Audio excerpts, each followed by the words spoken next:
ঠাকুর বলছেন আত্মজ্ঞান প্রসঙ্গে, মানুষ আপনাকে চিনতে পারলে ভগবানকে চিনতে পারে। আমি কে ভালো রূপ বিচার করলে দেখতে পাওয়া যায় আমি বলে কোনো জিনিস নেই। হাত, পা, রক্ত, মাংস ইত্যাদি, এর কোনটা আমি? যেরকম পেঁয়াজের খোসা ছাড়াতে ছাড়াতে কেবল খোসাই বেরোয়, সার কিচ্ছু থাকে না, সেই রকমই বিচার করলে আমি বলে কিচ্ছু পাওয়া যায় না। শেষে যা থাকে সেটাই আত্মা, চৈতন্য। আমার আমিত্ব দূর হলে ভগবান তবেই দেখা দেন।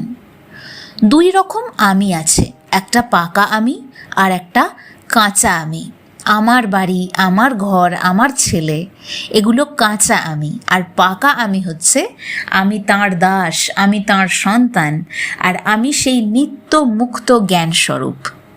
এক ব্যক্তি তাকে বলেছিলেন, মানে ঠাকুরকে বলেছিলেন, আমার এক কথায় জ্ঞান হয়, এরকম উপদেশ দিন। ঠাকুর বললেন, ব্রহ্ম সত্য, জগৎ মিথ্যা, এইটি ধারণা করো। ইহা বলিয়া ঠাকুর চুপ করে রইলেন।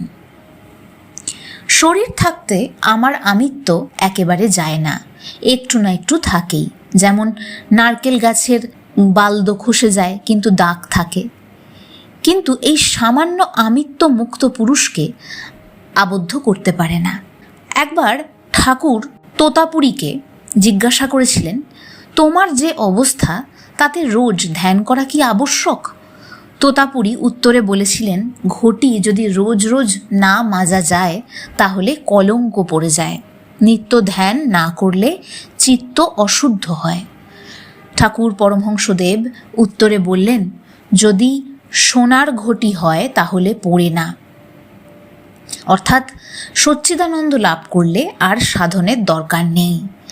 সচ্চিদানন্দ লাভ করা পর্যন্ত সব সাধনা, সব ধ্যান, জপ, পুজো। বিচার দু রকমের হয়, অনুলোম ও বিলোম। যেমন খোলেরই মাঝ ও মাঝেরই খোল। আমি বোধ থাকলে তুমি বোধও থাকবে। যেমন যার আলো জ্ঞানও আছে তার অন্ধকার জ্ঞানও আছে, যার পাপ জ্ঞান আছে তার পুণ্য জ্ঞানও আছে, যার ভালো বোধ আছে তার মন্দ বোধও আছে। যেমন পায়ে জুতা পরা থাকলে লোকের স্বচ্ছন্দে কাঁটার ওপর দিয়ে চলে যায়, তেমনি তত্ত্বজ্ঞানরূপ আবরণ করে মন এই কণ্টকময় সংসারে বিচরণ করতে পারে।